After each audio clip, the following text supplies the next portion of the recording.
தமிழ்நாட்டுல கூட்டணி ஆட்சியில் பங்கு ஒத்து வராதுன்னு சற்று முன் முதல்வர் மு க ஸ்டாலின் சொல்லியிருக்காங்க சென்னையில. அது அவங்க கூட்டணிக்கு வேண்டி சொல்லியிருப்பாருன்னு நினைக்கிறேன். அதாவது தமிழ்நாட்டில் இதுவரையிலும் திமுக தொடர்ந்து ஆட்சிக்கு வந்தது கிடையாது. கலைஞர் முதலமைச்சராக இருந்த காலத்திலிருந்து நான் ஏற்கனவே பல முறையில் உங்களை சொல்லியிருக்கிறேன். ஆட்சிக்கே வராத போது, ஆட்சிக்கு வருகிற ஒரு உறுதியான நிலை இல்லாத போது, இவள் கூட்டணி ஆட்சி பற்றி கூட்டணி இருந்தால் என்ன, கூட்டணி இல்லாமல் இருந்தால் என்ன, இருந்தாலும் எதையாவது சொல்ல வேண்டும் என்பதற்காக மதிப்புக்குரிய முதலமைச்சர் அவ்வாறு சொல்லியிருக்காருன்னு நினைக்கிறேன். ராகுல் காந்தி இனிய நண்பர் தான், ஆனா ஆட்சியில பங்கு தமிழ்நாட்டுக்கு ஒத்து வராதுன்னு மேலும் ஒரு கருத்தையும் முதல்வர் சொல்லியிருக்காங்க. கூட்டணியில என்ன நடக்குது இந்தியா கூட்டணி? ஆமா, இதுல இருந்தே உங்களுக்கு தெரியலையா? காங்கிரஸ் கட்சி நீங்க எல்லாரும் முன்னாடி கேட்டுட்டே இருப்பீங்க, உங்க கூட்டணி எல்லாரும் வெளியே போயிட்டு இருக்காங்களே, அவங்க கூட்டணி அப்படியே இருக்கு, ஒரு ஸ்ட்ராங்கான கூட்டணி இருக்கு, எப்படி நீங்க 200 இடம் ஜெயிக்க முடியும் அப்படின்னு கேட்டுட்டே இருந்தீங்க. இப்போ நான் சொல்றேன், நாங்க 200 இடத்துல ஜெயிப்போம். தேசிய ஜனநாயக கூட்டணி நிச்சயமாக 200 தொகுதிகளில் நிச்சயமாக தேசிய ஜனநாயக கூட்டணி வெற்றி பெறும். ஆனால் திமுக மதிப்புக்குரிய முதலமைச்சர் சொன்னது மாதிரி அவருடைய கூட்டணியில காங்கிரஸ் நீடிக்குமா அல்லது விஜய் கட்சிக்கு போவாங்களா அப்படிங்கறது தான் இப்ப உங்களுக்கு கேள்விக்குறி. இருந்தா கூட கனிமொழி சகோதரி டெல்லியில போய் ராகுல் காந்தியை சந்திச்சிருக்காங்க. இந்த சூழ்நிலையில இன்னைக்கு முதலமைச்சர் அவர்கள் இப்படி சொல்லியிருப்பது பார்த்தா அவர்களுக்கே ஒரு அச்சமும் ஒரு பயமும் இன்னைக்கு அவங்கள்ட்ட இருக்கு. அதனாலதான் இன்னைக்கு கூட்டணி பலம் இல்லாமலும் அவர்கள் இருக்கிறார்கள். மருத்துவ படிப்புக்கு 7.5% திமுக அழுத்தத்தின் பேரில் தான் பிஜேபி அரசு வழங்கியதா நேற்று அவர் சொல்லியிருக்காரு. எப்படி பாக்குறீங்க இதை? உண்மையிலேயே திமுக அழுத்தத்தின் காரணமாக தான் 7.5 வழங்கப்பட்டதா? திமுக ஆரம்பிச்ச காலத்திலிருந்து இன்று வரையிலும் அந்த ஸ்டிக்கர் ஒட்டுற வேலையை அவங்க விட்டதே கிடையாது. யாரோ கொண்டு வந்ததுக்கு தாங்கள் தான் கொண்டு வந்தோம், தாங்கள் தான் செஞ்சோம்னு சொன்னா அதுல எந்த விதத்தில் ஒரு நியாயம் இருக்கு அப்படிங்கிறது தெரியல. அன்றைக்கு முதலமைச்சராக இருந்தது அண்ணன் இபிஎஸ் அவர்கள், அன்றைக்கு மத்தியில் அமைச்சராக இருந்தது பாரதிய ஜனதா கட்சி. அன்றைக்கு பாரதிய ஜனதா கட்சியினுடைய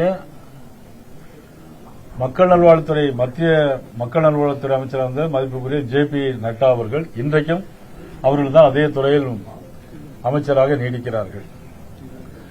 அன்றைக்கு அண்ணன் இபிஎஸ் அவர்கள் ஜே.பி. நட்டா அவர்களிடம் பேசி நீட் வேணும், கண்டிப்பாக வேணும், எங்க கிராமப்புற பிள்ளைகள் அரசு பள்ளிக்கூடங்கள் படிக்க, கிராமப்புறத்தில் உள்ள அரசு பள்ளியில் படிக்கக்கூடிய மாணவர்களுக்கு வாய்ப்பு இல்லாமல் போய்விடும் சொன்ன உடனே மக்கள் நல்வாழ்வுத்துறை அமைச்சர் ஜே.பி. நட்டா அவர்களும் மாநில முதலமைச்சர் இபிஎஸ் அவர்களும் கலந்து பேசி கிராமப்புற அரசு பள்ளியில் படிக்கக்கூடிய மாணவர்களுக்கு ஒரு 7.5% இடஒதுக்கீடு வேண்டும் அப்படின்னு கேட்டு அதனுடைய அடிப்படையில் தான் இன்றைக்கு தமிழ்நாட்டில் கிராமப்புறத்தில் உள்ள ஏராளமான, உதாரணத்துக்கு சொல்லணும்னா நம்ம மானூரில் படித்த பள்ளி ஒரு மாணவி கூட அவர்கள் அம்மா விவசாய கூலி வேலை பார்க்கக்கூடிய ஒரு வீட்டிலிருந்து இன்னைக்கு மருத்துவக் கல்லூரிக்கு தேர்வு செய்யப்பட்டிருக்கிறார் என்று சொன்னால் அதற்கு முழு முதல் காரணம் பாரதிய ஜனதா கட்சி.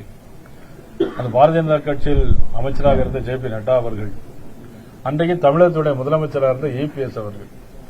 இதை கூட மறைப்பதற்கு சொல்வதற்கு மனம் இல்லை.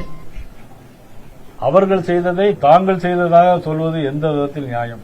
இதுதான் திமுகவுடைய கோயபல்ஸ் தத்துவம். தேர்தல் வாக்குறுதியில் கூட 10% உயர்த்தப்படும் சொன்னாங்க. 7.5 10% உயர்த்தப்படும். ஆனா இன்னும் கிட்டத்தட்ட 4.25 ஆண்டுகள் ஆயிடுச்சு, 10% உயர்த்தப்படல. அதை எப்படி பாக்குறீங்க? இது நகைச்சுவையா இருக்கு, உண்மையிலே கேலி கூத்தா இருக்கு. எப்படி ஒப்பிட்டு சொல்லலாம்னு பாத்தீங்கன்னா,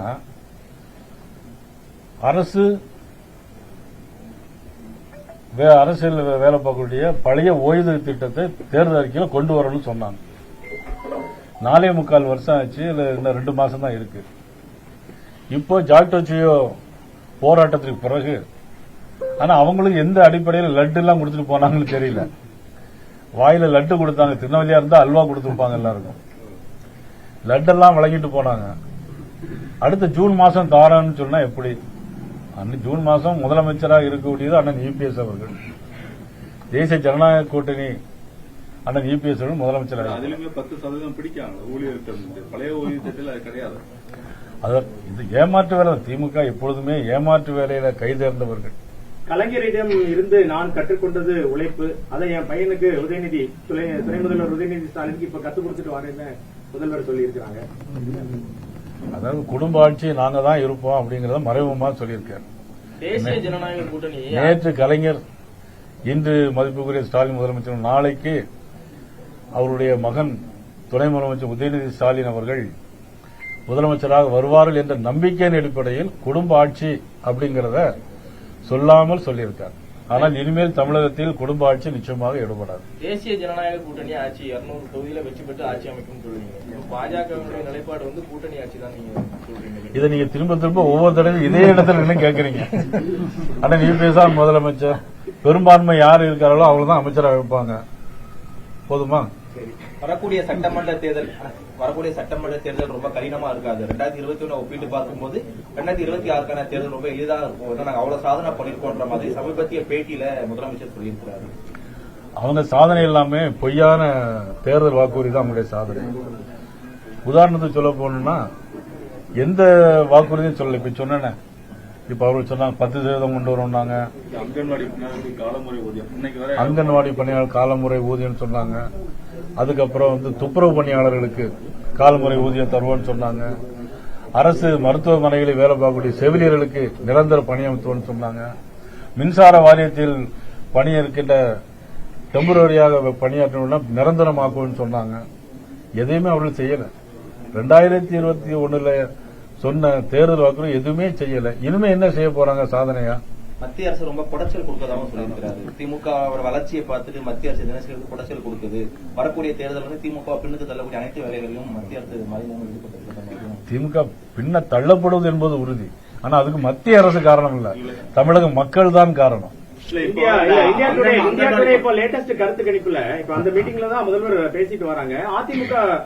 திமுக அதாவது பாஜக கூட்டணியோட எங்களோட வாக்கு வித்தியாசம் 12% இருக்கு, நிச்சயமா நாங்க தான் வெற்றி பெறுவோம்னு ரொம்ப உறுதியா முதல்வர் சொல்றாங்க. எந்த முதல்வர் சொல்லியிருக்காங்க? தமிழ்நாட்டிலயா? அங்கன்வாடி பணியாளருக்கு அதாவது நான் கூட ஒரு கருத்து கணிப்பு திருநெல்வேலி தொகுதியில் எடுத்திருக்கேன்.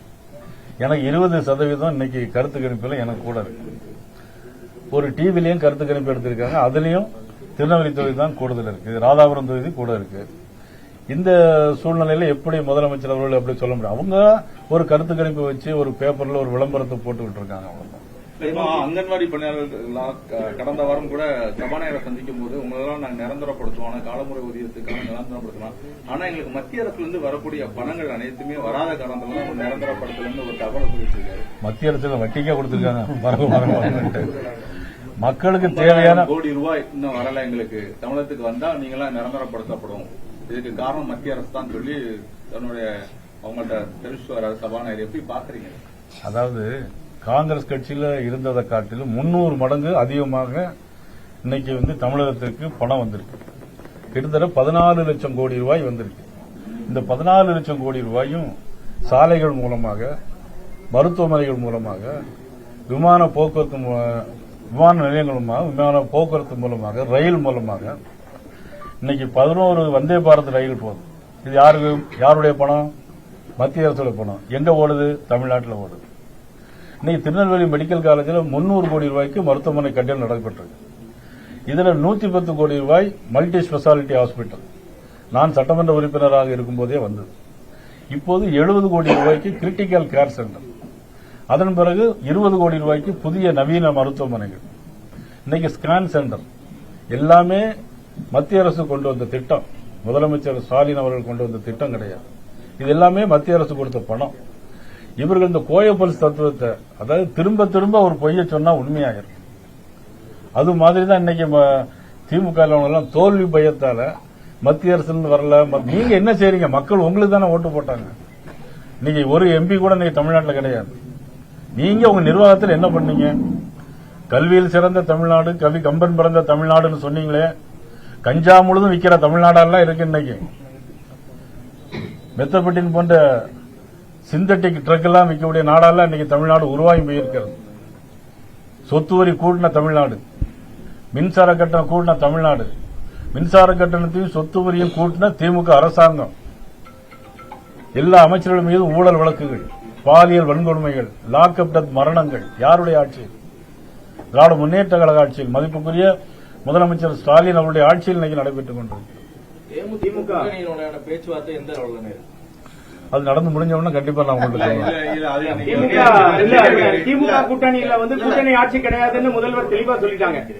நம்ம கூட்டணியுடைய நிலைப்பாடு இந்த நிமிஷத்துல எப்படி இருக்கு? பாஜக அதிமுக கூட்டணியில கூட்டணி ஆட்சி எதுவும் நம்மகிட்ட எதுவும் அப்படி ஏதோ டிமாண்ட் நம்ம வைக்கிறோம்? நாங்க எந்த டிமாண்டும் கிடையாது. எங்களுக்கு தேசிய ஜனநாயக கூட்டணி வெற்றி பெறணும். இல்ல, திண்டுக்கல் சீனிவாசன் நேற்று சொல்லியிருக்காரு என்னன்னா, தேமுதிகவோட பாரதிய ஜனதா கட்சி பேச்சுவார்த்தை நடத்திட்டு இருக்கு, இன்னும் விரைவில் 2 நாட்கள்ல முடிவு வரும் சொல்லியிருக்காரு. எதுவும் பேச்சுவார்த்தை நடத்தப்பட்டு வருகிறது? இதுவரையிலும் பேச்சுவார்த்தை நடத்தப்படவில்லை. நடக்கும் போது கண்டிப்பாக நான் உங்களுக்கு தெரியும். ஆனா பிரேமலதா எல்லா சைடும் அங்க பேச்சுவார்த்தை நடத்திட்டு இருக்கோம், திமுக சைடும் பேசுவோம், பிஜேபி சைடும் பேச்சுவார்த்தை நடத்திட்டு இருக்கோம் மாதிரி சொல்றாங்க. அவங்களோட கருத்தா இருக்கு. இல்ல, அதை பத்தி நான் கருத்து சொல்ல முடியாது. அது அவருடைய கருத்து. அவருடைய கருத்துக்கு நான் சொல்ல முடியாது. நீங்க இந்த கவர்னரோட தேநீர் விடுதியில கூட அவரோட சந்திச்சு பேசினதாகவும் ஒரு தகவல் வந்தாங்க. இல்ல, மதிப்புக்குரிய சுதீஷ் அவருடைய எனது நண்பர், நீண்ட நாளைய நண்பர். அந்த அடிப்படையில் நான் அவரிடம் பேசிக் கொண்டிருந்தேன் தவிர கூட்டணி பேச்சுவார்த்தை பற்றி நான் வாய்ப்பு இருக்கிறதா? அது பற்றி இப்பொழுது எதுவும் கருத்து வரவில்லை. பிரதமர் 1ஆம் தேதி வருவாங்க, அப்போ பார்க்கலாம். மேடையில பார்க்கலாம். ஓபிஎஸ் உடைய நிலைப்பாடு இப்ப எப்படி இருக்குது? சசிகலா அம்மாவும் ஒரு கூட்டம் போட்டு பேசிட்டு இருக்காங்க, எல்லாரையும் இணைச்சு கொண்டு வருவோம்னு சொன்னீங்களே, அதுல ஏதாவது அப்டேட் இருக்கா? சசிகலா தரப்புல ஒரு தனி கட்சி இல்ல, திருமதி சசிகலா அம்மா அவர்களை பொறுத்த மட்டிலும் திரு மதிப்புக்குரிய ஓபிஎஸ் அவர்களை பொறுத்த மட்டிலும் அது அவருடைய நிலைப்பாடு என்ன என்பது இதுவரைக்கும் தெளிவாக இல்லை. வந்த பிறகு அது பற்றி குறித்து முதலமைச்சர் கண்டிப்பா ஆக்கும் அப்படின்னு சொல்லி செங்கோட்டையன் சொல்லிட்டு இருக்காரு. நீங்க அதை எப்படி பாக்குறீங்க? 42% எங்களுக்கு வாக்கு வங்கி இருக்குது அப்படின்னு சொல்லியிருக்காரு. முதல்ல அன்புக்குரிய அண்ணன் செங்கோட்டையன் அவர்கள், நான் அவரை குருஜின்னு சொல்லுவேன், அவர் என்ன குருஜின்னு சொல்லுவார். முதல்ல அவர் கோபிச்செட்டிப்பாளையத்தில் ஜெயிக்கட்டும், மத்த பத்தி பேசலாம். திமுக கிழக்கு மாவட்ட அலுவலகத்தை திறந்து வைக்க முதல்வரோட மருமகன் சபரீசன் நேற்று வந்திருந்தாங்க. நான் ஏற்கனவே சொல்லிட்டேன், குடும்ப ஆட்சி நடக்கும்னு சொல்லிட்டேன். ஒரு குடும்பத்தினுடைய ஆட்சி நடைபெறுகிறது.